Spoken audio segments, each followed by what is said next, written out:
If you ever think high school humiliation fades with time, let me be the one to disappoint you. Some moments are tattooed onto your soul, in my case, in the shape of a taco. It was sophomore year, and I had finally started to feel like I wasn't invisible. I'd made the JV soccer team, managed to get a B+ average, and had a crush on a girl named Emily Perez, who sat 2 rows ahead of me in English class.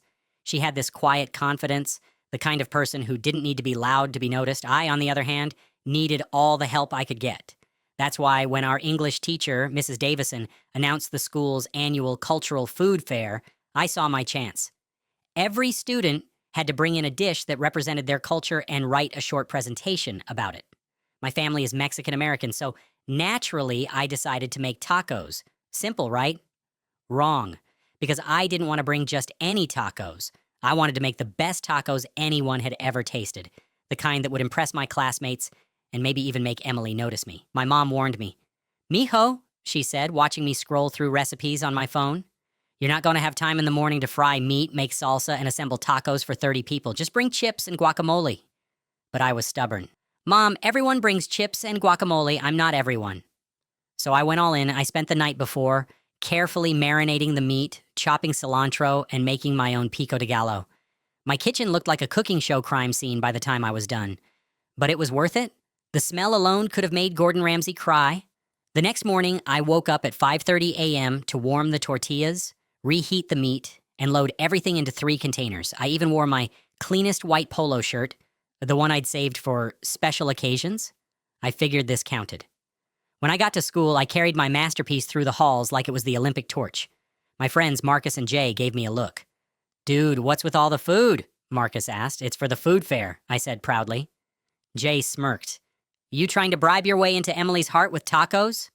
I rolled my eyes, but I didn't deny it. Everything was going fine until 4th period.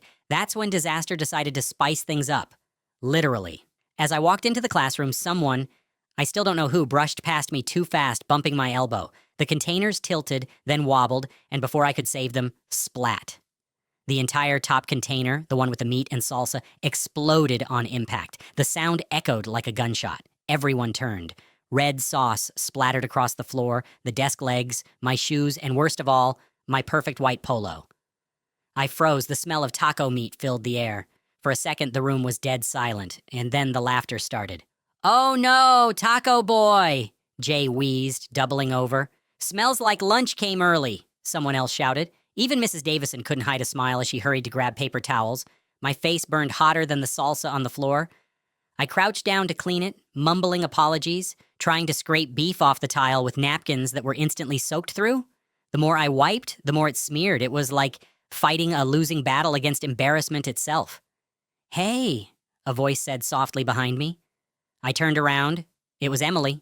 She knelt down and helped me pick up tortilla pieces, her hands steady while mine were shaking. "Thanks," I muttered.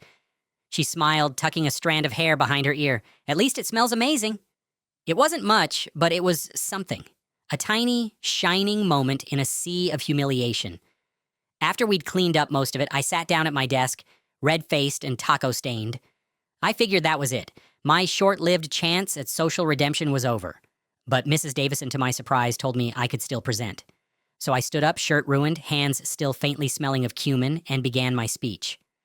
I talked about how tacos aren't just food, but family. How every Sunday my mom made them while my cousins and I fought over who got the last tortilla. By the time I finished, the class was quiet.